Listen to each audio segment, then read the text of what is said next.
sacrifice d'Amina. Le roi Kofi pénétra seul et confiant dans la forêt sacrée de Kapélé.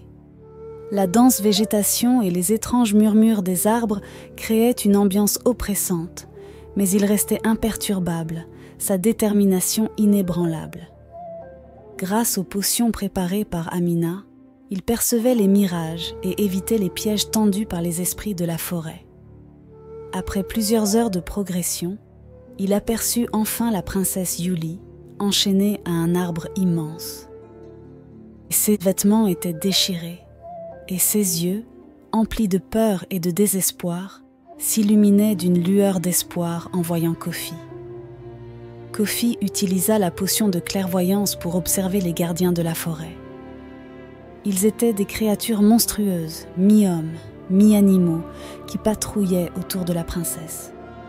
Quand ils s'éloignèrent, Kofi s'approcha furtivement, utilisant la force donnée par les potions pour briser les chaînes qui retenaient Yuli. « Reste calme, je suis ici pour te sauver », murmura-t-il, la prenant dans ses bras.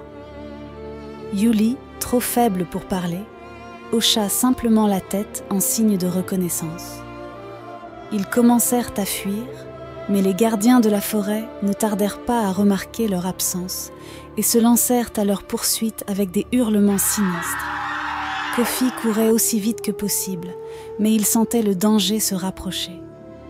À des kilomètres de là, la reine Amina, Akpélé, sentit subitement que Kofi et Yuli étaient en danger. Ses pouvoirs mystiques la liaient à Kofi, et une terrible angoisse l'envahit. Elle savait qu'elle devait intervenir. Sans perdre un instant, elle se mit en route pour la forêt sacrée. En pénétrant dans la forêt, Amina percevait la détresse de Kofi.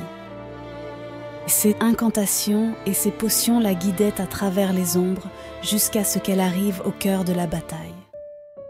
Elle vit Kofi aux prises avec les êtres mystiques, les gardiens se rapprochant de plus en plus. « Amina, qu'est-ce que tu fais ici ?» cria Kofi, désespéré. « Il n'y a pas de temps à expliquer, Kofi. Pars! Pars maintenant avec Yuli !» ordonna-t-elle, la voix ferme, malgré la terreur qui l'habitait. Sans hésiter, Amina se plaça entre Kofi et les créatures. Utilisant ses dernières forces, elle attira les esprits mystiques vers elle, lançant des incantations puissantes pour les ralentir. Les créatures se concentrèrent sur elle, attirées par l'énergie qu'elle dégageait. « Vite, Kofi, cours et ne te retourne pas !» hurla Amina, sa voix résonnant dans la forêt. Kofi, le cœur déchiré, fit ce qu'elle lui demandait. Il s'enfuit avec Yuli, luttant contre les larmes qui menaçaient de couler. Derrière lui, il entendait les cris d'Amina alors qu'elle se battait courageusement contre les monstres.